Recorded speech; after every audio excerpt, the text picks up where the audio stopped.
नामकरण होइछि प्रमिला निवास सत भाई आलोचना करते प्रमिला शब्दर व्युत्पत्तिगत अर्थ मुझे आचार्य कथा ही कहबी पद जड़े बंधुजन पचारे कहे आमंत्रण और निमंत्रण भितर प्रभेद कर मुझे आमंत्रण एक पारिवारिक अनुष्ठान जो परिवार सहित मिलिक किसी लोक रही आमंत्रण कर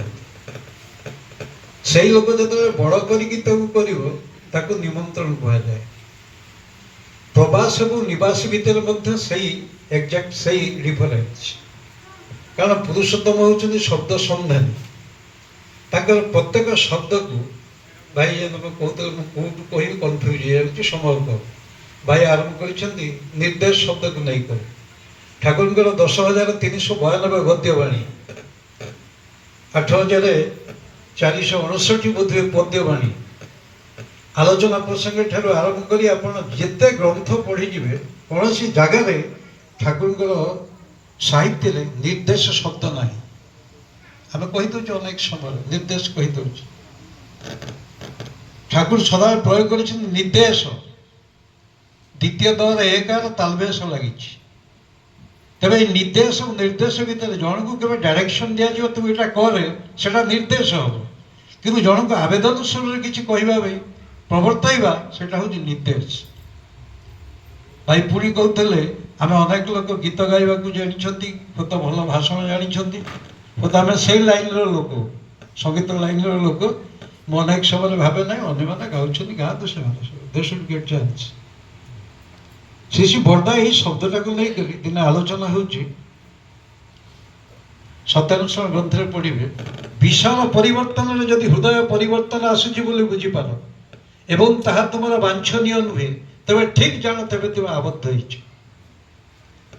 व्याख्यान करने को जाए बहुत लोग बहु प्रकार कथा कहले शिशु बर्दा सुंदर भाव बुझेदे विशाल परिवर्तन मान मन धर तुम जड़े भल सिंगर भल वक्ता भल गायक भल गायक गोटा घर प्रस्तुति लेकिन आसीज मानसिक प्रस्तुति आज सत्संग जीव गोटा सुंदर गीतटे गाइबे बढ़िया बाजा बजेबे लोक मत शतमुखे प्रशंसा करेंगे यही भावना नहीं जदि आसी था कि आसला रमेश साई बहुत प्रिजाइड कर हठात कि तुमको सुजोग न देकी आउ क्या देले मन तो दुखे भरीगला सत्संग सारा बसिकी ठाकुर सामने किसी भाभी भी पारलनी तुम्हें जो जान निरंतर भगवान विष्णु चरण प्रांत आम मैंने बसीचे एटी जी जो भाव नहीं कि आसे से भाव सी बढ़े देवे ये हूँ लिमिटेशन भागवत कहला जार जमंत भाव देखी नाबमु दियो ही सड़की जी जो भाव एटी बसी देख से भावटा तार विकसित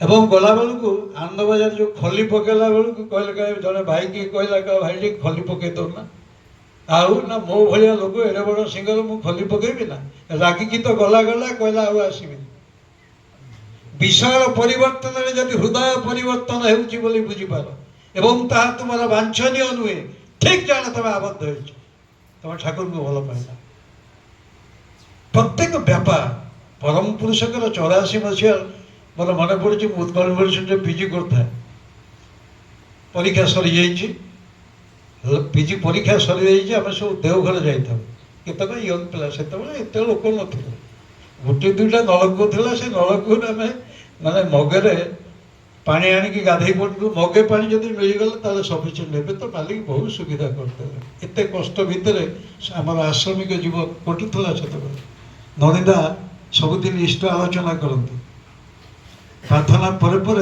बर्दा जो बड़ नाट्य मंडप कड़े जो बेंच गुड़ाक पड़ी था छोट छोट तत्वपोष बसी से घंटा घंटा धरी आलोचना कर आलोचना शुणे खूब सुंदर लगे आम माने यंग एजर ए 3-4 जन आम बसिकी गप कर पचार मुझे तो पचारदे दादा अपनी ठाकुर काछे ही थाके अनेक दिन धरी ठाकुर के रान्ना कर दिए ठाकुर अपन अत करे सुंदर करे भालोबासे आपनार व्यक्तिगत किसी अनुभूति बोलून ना जो कहली मन मन पड़ी से केतक जगार कथाटी कही से हठात कि कहले दिन मुझे सकाल सकाल छता नहीं कर जाऊँगी ठाकुर बंगला ठाकुर मैंने ठाकुर पाखे बसबी जहाँ निर्देश देवता मुझे ठाकुर बंगला को जा बाटर मुझे देखली गोटे गौरुटे सी नहीं जाऊँगी घी दही क्षीर फीर नहीं जाऊँगी मोर टे लोभ है पचारि कौन आनी ना बढ़िया घी आनी ତେଣୁ ଏକ ମନରେ ଟିକେ ଲୋଭ ବଢ଼ିଗଲା। ସେ କହୁଥାନ୍ତି ନରେନ୍ଦ୍ର ଏ କଥାଟା କହିଛନ୍ତି ଏକ୍ଜାକ୍ଟଲି 84 ମସିହା ଏପ୍ରିଲ ମାସ, ମୋଷ୍ଟ ପ୍ରୋବାବଲି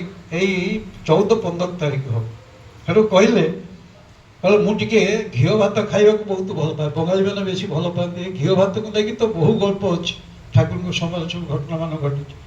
ହଠାତ୍ କରି ଗୌରୁଣୀକି ପଚାରିଲି, କହିଲେ ଅରିଜିନାଲ ଭଲ ଘିଅ ତ?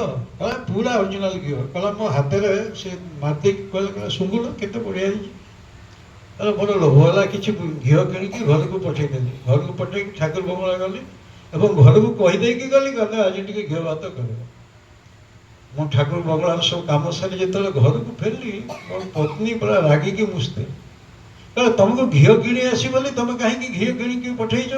ବହୁ କଥା କହି ମୋତେ କଲେ ଘରଟା ଗାଳି କଲେ। ଗାଳି କଲା ପରେ ମୁଁ କହିଲେ କ'ଣ ହେଇଛି ନା, ତ ଜାଣିଛ ସେ ଗୋଟେ ଗୌରୁଣୀଟେ ଗୋଟେ ମାନେ ଡୁପ୍ଲିକେଟ୍ ଘିଅ ଗୁଡ଼ାକ ସହ ଦେଇକି ଯାଇଛି, ପୁରା ଫେଣ ବାହାରୁଛି। ମୁଁ ତାକୁ ପକେଇଲା ବେଳକୁ ନନ୍ଦା କ'ଣ କହିଲେ, କହିଲେ ମୁଁ ଚପଲ ପିନ୍ଧିଲି, ଖରା ସମୟ, ଛତାଟାକୁ ପୁଣି ଧରିଲି। ଘରୁ ଯେତେବେଳେ ବାହାରିବା ଆରମ୍ଭ କଲି, ପତ୍ନୀ ପଚାରୁଛନ୍ତି ପୁଣି କୁଆଡ଼େ ଯାଉଛ? ନା ମୁଁ ସେଇ ଯେଉଁ ଗୌରୁଣୀ ପାଖକୁ ଯାଉଛି। ନା କାହିଁକି, ସେ କ'ଣ ଥିବ ନା କ'ଣ? ନା ମୁଁ ତାକୁ ଖୋଜି ଖୋଜି କିଛି ପୁରସ୍କାର ଦେଇକି ଆସିବି। ହେଲା ମଲା ତମକୁ ସେ ଠକିକି ଯାଇଛି, ପୁଣି ତାକୁ ପୁରସ୍କାର ଦେଇକି ଆସିବ? ନା ମୁଁ ଏଇଥିପାଇଁ ପୁରସ୍କାର ଦେବି, ମୁଁ 2ଟା ସବଜେକ୍ଟରେ MA କରିଛି। ସେ ସମୟରେ ଯେ ପୋଷ୍ଟାଲର ଗୋଟେ ବଡ଼ ଅଫିସର ଥିଲେ, ଚାକିରି ଛାଡ଼ି ଦେଇକି ଠାକୁର ପାଖରେ ସର୍ଭିସ୍ କରିଛନ୍ତି, ଜୀବନ ସାରା ରହିଗଲେ। କହିଲେ ମୋ ଭଳିଆ ଡବଲ MA କରିଥିବା ଜଣେ ଶିକ୍ଷିତ ବ୍ୟକ୍ତିକି ଗୋଟେ ମୂର୍ଖ ଗୌରୁଣୀ ଡୁପ୍ଲିକେଟ୍ ମାଲକୁ ଅରିଜିନାଲ କହିକି ବିକେଇକି ପଳେଇଲେ। ମୁଁ ଚଣ୍ଡାଳ ଅରିଜିନାଲକୁ ଧରିଛି, ଆକୁ ମୁଁ ବିକି ପାରୁନି ଦୁନିଆରେ, ୟାଠୁ ଭଳି ବଡ଼ ଦୁଃଖ କ'ଣ ଅଛି? କହିଲା ସେଇଥିପାଇଁ ମୁଁ ତାକୁ ଯିବି କିଛି ପ୍ରାଇଜ ଦେଇକି ଆସିବି।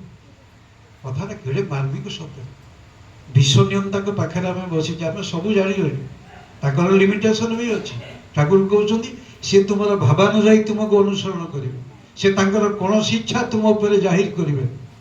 କେବେ କରିଛନ୍ତି? ଆମେ କିଏ ପ୍ରାର୍ଥନା କରୁଛି ନ କରୁଛି ବହୁତ କଥା ଆଉ ସମତ ହେଇଗଲାଣି। ତାହେଲେ ପ୍ରସଙ୍ଗ ଏତେ ସୁନ୍ଦର ପ୍ରସଙ୍ଗ, ଏଇ ଆକୁ ନେଇକରି ଆଲୋଚନା କରାଯାଇ ପାରିଥାନ୍ତା।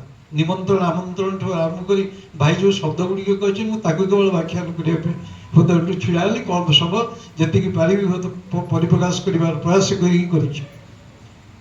ତେବେ ନିବାସ ଏବଂ ପ୍ରବାସ ଭିତରେ ବି ନିଶେଷ ଭାବରେ ବାସ କରିବା। ଆପଣ ଜାଣିଛନ୍ତି ଯେତେବେଳେ ଆମର ଘରର ପ୍ରତିଷ୍ଠା ହୁଏ, ଗୋଟେ ବୈଦିକ ମନ୍ତ୍ର ଉଚ୍ଚାରଣ ହୁଏ, ବିଷ୍ଣୁ ବିଷ୍ଣୁ ବିଷ୍ଣୁ ଶୁକ୍ଲାମ୍ବରଧାରୀ ବିଷ୍ଣୁ ଶଶିବର୍ଣ୍ଣ ଚତୁର୍ଭୁଜ ପ୍ରଶାନ୍ତ ବଦନ ଧ୍ୟାୟ ସର୍ବବିଘ୍ନ ପ୍ରଶାନ୍ତ। ବହୁତ ଦିନ ଧରି ମୋ ମୁଣ୍ଡରେ ଏଇଟା ଖେଳିଲା। ମାନେ ଭଗବାନ ବିଷ୍ଣୁ ହେଉଛନ୍ତି ଶୁକ୍ଲାମ୍ବରଧାରୀ, ସେ ଧଳା ଲୁଗା ପିନ୍ଧନ୍ତି। ଶଶିବର୍ଣ୍ଣ ଚତୁର୍ଭୁଜ, ତାଙ୍କ ବର୍ଣ୍ଣ ହେଉଛି ଚନ୍ଦ୍ରଙ୍କ ବର୍ଣ୍ଣ ସଦୃଶ।